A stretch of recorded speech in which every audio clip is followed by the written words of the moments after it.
In Return of the Jedi, we saw Darth Vader make his final choice. Now, young Skywalker, you will die.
He lifts the Emperor, hurls him into the reactor, and saves his son.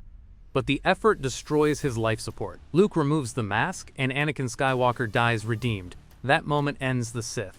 The Empire falls, and the galaxy begins to heal. But what if Vader survived?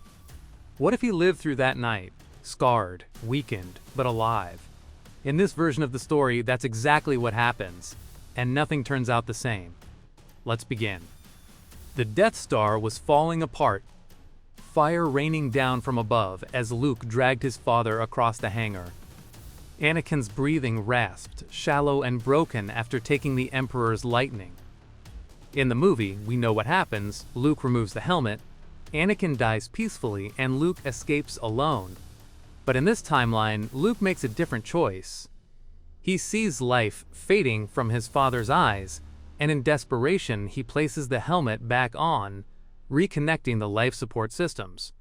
It's just enough to stabilize him. Anakin, weak but alive, is lifted onto the shuttle. The explosions rock the bay as Luke pilots them away. For a moment, Luke thinks it might be too late, but then he glances over and sees his father's chest rise again. The galaxy's greatest villain had cheated death. On the surface of Endor, celebrations raged. Ewoks danced, stormtrooper helmets were drums, and the rebellion rejoiced in their impossible victory. But Luke wasn't there. He was flying toward the forest moon, unsure of what to do next. His father was alive, but barely. Where could he take him? How could he explain this to the people who had suffered under Vader's rule? If the rebels saw him, they'd shoot first and ask questions later. Still, Luke made his choice. He landed on Endor and called for Leia.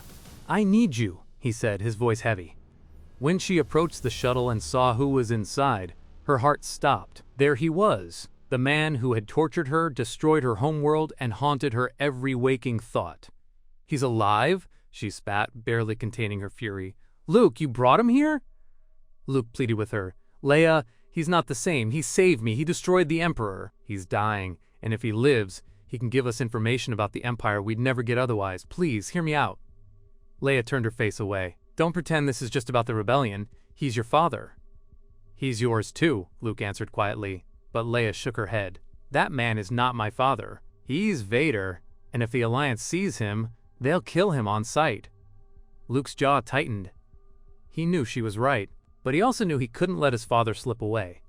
After a long silence, Leia finally exhaled. "I'll contact Mon Mothma, but don't make me regret this." Within hours, transports landed, and rebel troops surrounded the shuttle. 50 blasters leveled at one figure, Darth Vader, staggering forward with Luke at his side.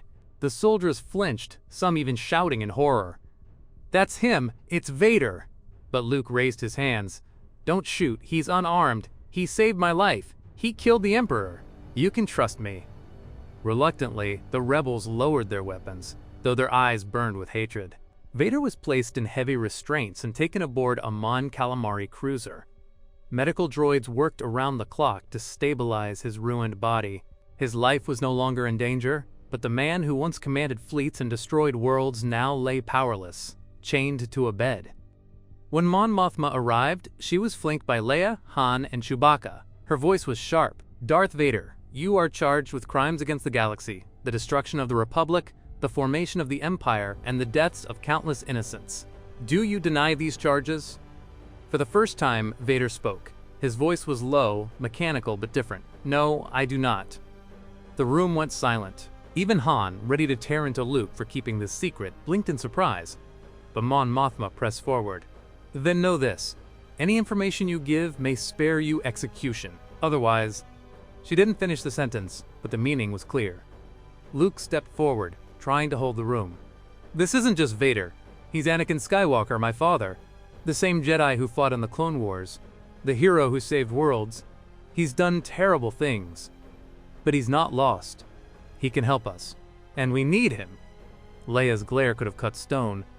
"You defend him? After Alderaan? After everything he's done to me? To all of us?" Her voice shook with rage. Luke met her eyes. "I know what he's done. I hate it too. But he's not just Darth Vader anymore. I saw him. He came back." Han folded his arms, clearly torn. "Kid, you kept this from us.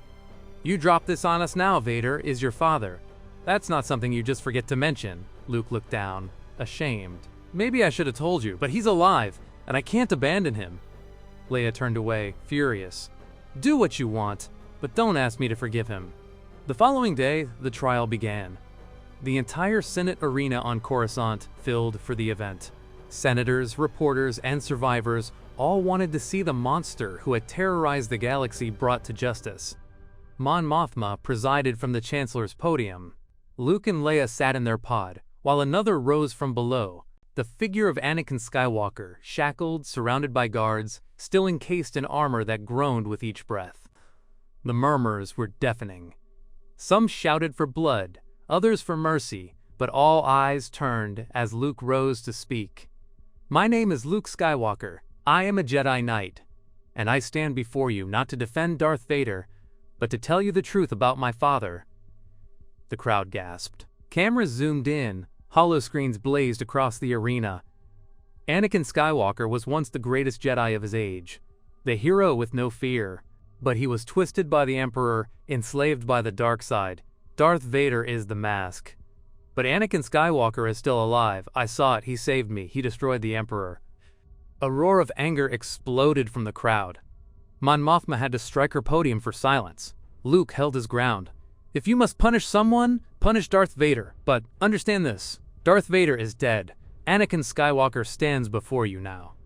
Then Anakin himself spoke, his voice heavy and mechanical but laced with sorrow. "For years I brought death and suffering. I became a weapon of darkness. I will not ask you to forget. I will not ask you to absolve me. But I beg you, allow me to live. Not for my sake, but for the chance to make amends. My son saved me, and I will not let that salvation be wasted." The arena fell silent. Everyone waited. The fate of Anakin Skywalker hung in the balance. The Senate chambers erupted in chaos. Some senators pounded their desks, demanding immediate execution. Others whispered in disbelief at the words of Luke Skywalker. A few, just a few, seemed to waver, unsure if they were witnessing a war criminal or a man truly reborn. Leia sat frozen. Her brother's plea had been powerful, but her heart burned with fury. Alderaan was gone because of Vader. Her father, her real father, was gone because of Vader, and yet part of her wanted to believe Luke. Mon Mothma finally rose. "This chamber will have order. The fate of Darth Vader, Anakin Skywalker, will be decided by this body. But make no mistake, his crimes are undeniable." The votes came in. The verdict: Vader would provide intelligence on the Empire's remaining strongholds, and once verified, he would face execution. The chamber erupted with cheers. Luke's face fell. He whispered to his father, "I tried, I'm sorry." Anakin looked at him with sad eyes beneath the mask. "Do not apologize, my son. This is justice. I have done terrible things.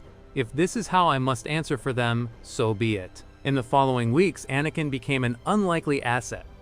Shackled and under constant guard, he revealed secret bases, hidden shipyards, and Imperial contingency plans that even Mon Mothma had never imagined. Rebellion forces struck again and again, crippling what was left of the Empire. Entire sectors were freed because of the information he provided. But the sentence still hung over him like a blade. Every night, Luke visited his father, desperate for another way. "You don't have to die. They don't understand you've changed." Anakin would only shake his head. "It is not for them to understand, Luke. It is enough that you do." At last, the day of execution came.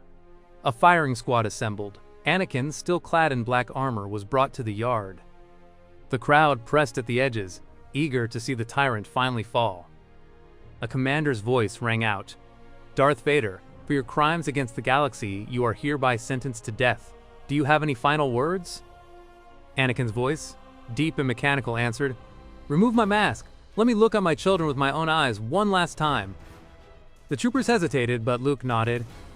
Slowly, the helmet was unlocked, the mask lifted away. The pale, scarred face of Anakin Skywalker was revealed. His blue eyes found his son's, then Leia's. For the first time, she saw not the mask, not the monster, but the broken man beneath. "Leia," he whispered, his voice raw without the respirator, "I am sorry. For Alderaan, for everything. I cannot undo what I've done. But know this, I loved your mother, and I love you both." Leia's eyes stung with tears. She didn't want to admit we're there. She turned her face away. The commander barked, "Ready? Aim!" Luke's heart raced. He couldn't let this happen. At the last second, he leapt in front of his father, lightsaber igniting in a blaze of green. "No!" The yard exploded in shouts. Troopers shifted their aim toward Luke. "Commander Skywalker, stand down immediately!" Then a blast rang out, not from the squad, but from behind. Leia had drawn her blaster. Several guards fell stunned. Han and Chewbacca pushed through the chaos, firing warning shots to cover them. "Kid, you're insane," Han shouted. "But I'm not letting you do this alone." With a surge of the Force, Luke knocked the squad back. He rushed to his father, slamming the helmet back onto his head to restore the respirator. The alarms blared. Luke grabbed his arm. "Come on, father. We're leaving." For the first time in decades, Anakin allowed someone else to guide him. The escape was frantic. Leia, Han, and Chewbacca fled toward the Millennium Falcon, while Luke and Anakin sprinted toward a captured medical transport. Blaster fire echoed through the hangars. R2-D2 rolled ahead, zapping control panels to seal doors behind them. When they finally burst into open space, the stars streaking as they jumped to hyperspace, Luke collapsed in his chair, trembling. Beside him, his father sat silent, breathing steady. "You risked everything," Anakin murmured. "You saved me once," Luke replied. "Now it's my turn." On the way to safety, Luke began working with R2 to modify his father's armor. "You can't stay as Vader," Luke said. "Not if you want the galaxy to see Anakin Skywalker again." Piece by piece, they retooled the systems. The respirator was redesigned, softer, no longer the terrifying hiss that haunted the galaxy. A new mask was forged, not black, but silver-white. The armor was repainted, sleek and unthreatening, a symbol of rebirth rather than fear. When Anakin first looked at his reflection, he barely recognized the figure staring back. For years, the armor had been his prison, his curse. Now, for the first time, it felt like a choice. "This is who I am now," he whispered. "Not Vader, not the Emperor's weapon, just Anakin." Luke smiled. "Then let's show the galaxy." But before they could, Anakin had one place he needed to visit: Naboo. The transport landed quietly outside Theed. Luke followed his father through the rain-soaked streets until they reached a mausoleum. There, under stone, rested Padme Amidala. Anakin knelt before her tomb, the white mask in his hands. His voice trembled. "Padme, I failed you. I failed everything we dreamed of. But our son, he saved me. And our daughter, she is strong, so much like you. I don't know if she will ever forgive me. But I will spend the rest of my life trying to make it right." He placed a hand on the cold stone. "I love you, Padme. I always have. And I always will." A figure stirred in the shadows. Leia? She had followed. For a long moment, she just watched him, this broken man pouring his soul onto the grave of the woman he had destroyed and loved. Then her voice broke the silence. Maybe I was wrong about you. Anakin turned, eyes wide. She stepped forward, tears glistening. I can't forget Alderaan. I can't forget what you've done. But maybe I can forgive. Not for you, for me, for Mom. She placed a trembling hand on his shoulder. I forgive you, Father. Anakin's knees buckled. For the first time since Mustafar, he wept. From that moment, the Skywalker family was whole again, not perfect, not healed, but together. And with that, a new chapter began. Because the galaxy was far from safe. The Empire was fractured but not destroyed. New warlords rose from the ashes. And the name Anakin Skywalker was about to be tested in a way he had never imagined. But one thing was certain, the Chosen One had survived. And his destiny was not finished. After the escape and the moment on Naboo, Anakin Skywalker was no longer Vader in the eyes of his children, but to the rest of the galaxy, he was still the most feared man alive. His face might have changed, his armor might have turned white, but people remembered the mask, the hiss, the shadow of death that followed him everywhere. So Luke proposed something different. Not hiding, not running, but exile, a place away from the Senate, away from war. Somewhere Anakin could heal, reflect, and decide what kind of man he wanted to be. The answer came in whispers of the Force, Dagobah, the swamp world that had hidden Yoda for decades. When Anakin first stepped onto the marshy ground, he recoiled. The light side here was overwhelming, burning away the scars of the dark that still clung to him. For years he had bathed in hatred and fear. To suddenly be surrounded by raw, blinding purity was almost unbearable. But he stayed. I hid from this once, he confessed to Luke as they set up camp. When I hunted Yoda, I could not find him here. Now I know why. The darkness inside me would never have survived this place. Luke smiled. Then maybe this is exactly where you need to be. On Dagobah, Anakin began the hardest work of his life. Not fighting battles, but rebuilding his soul. Luke often caught him sitting on old logs, helmet off, breathing the swamp air deeply, eyes closed, tears rolling silently down scarred cheeks. The Force ghosts visited him there, Obi-Wan, Yoda, even Qui-Gon. They didn't scold, they didn't lecture. They simply reminded him, the Force will be with you, always. But it was Leia who pushed him hardest. She visited when she could, still wary, still distant. She never sugarcoated anything. You can't erase Alderaan. You can't undo the past. If you want my forgiveness, you'll earn it. Day by day. Not with words, with actions. Anakin accepted that.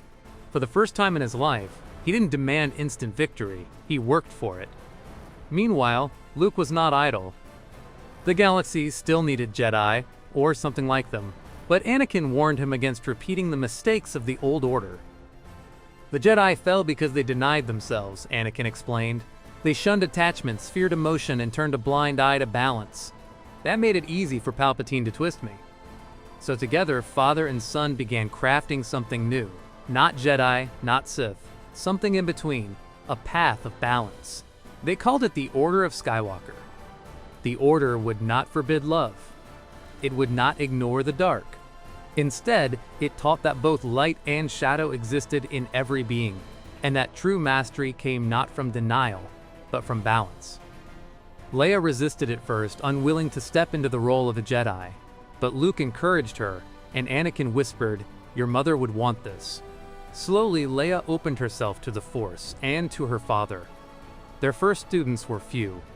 A young Grogu, found wandering after his time with the Mandalorian. A wayward warrior named Mara Jade, once an agent of the Empire, who found redemption in Luke's guidance. Even Ben Solo, Leia's son, was trained from an early age by both his uncle and his grandfather. Anakin cherished those years, teaching, building, guiding, not as Darth Vader the Destroyer, but as Anakin Skywalker the Mentor. For the first time since he was a boy on Tatooine, he felt whole. But peace in the galaxy never lasted. The Empire's remnants regrouped under a brilliant mind, Grand Admiral Thrawn. While others scrambled for power, Thrawn rebuilt fleets, engineered superweapons, and forged a new threat that could rival the rebellion's fragile republic. Luke and Leia were drawn back into the fight, and though Anakin swore he would never lead armies again, destiny had other plans. When reports surfaced of a massive dreadnought being constructed in secret, Luke insisted they needed his father's help. "You know the Empire better than anyone. You know how Thrawn thinks." Anakin hesitated. He had sworn never to be Vader again. But in the stillness of the swamp, Obi-Wan's voice returned to him. "One thing remains. You must face your fears." And so he returned, not as Vader, but as Skywalker. The final confrontation was unlike any battle the galaxy had ever seen. Luke, Anakin, and Ahsoka Tano, once his apprentice, now his equal, led a desperate strike team against Thrawn's dreadnought. The ship was bristling with weapons, crewed by fanatics who believed in the legacy of the Empire. As they cut their way through endless halls of troopers and inquisitors, Anakin's past came back to haunt him. One young warrior even sneered, "You taught me once, Lord Vader. Did you come back to betray us too?" Anakin's heart twisted, but he answered with calm, "I am not Vader. Not anymore." His white blade ignited, not in anger, but in resolve. Together, the three carved through the dreadnought's defenses. But in the end, it wasn't enough. Thrawn's genius had anticipated them. The only way to destroy the ship was from within. Luke shouted over the comms, "There has to be another way!"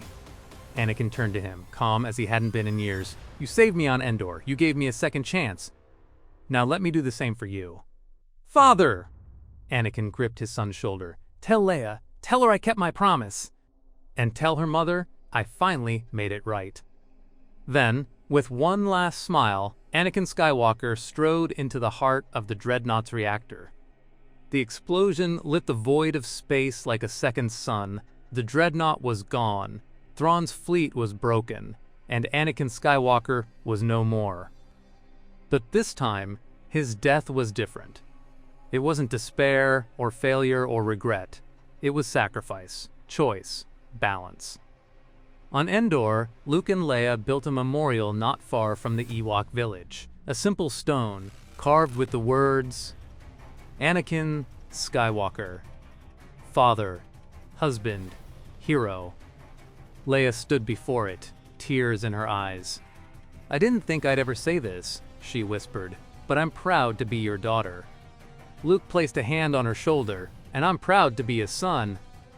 Above them, shimmering in the Force, Anakin appeared, no longer Vader, not even the scarred man of his last years. Just Anakin Skywalker, whole, smiling at peace. Padme stood beside him, radiant, her hand in his.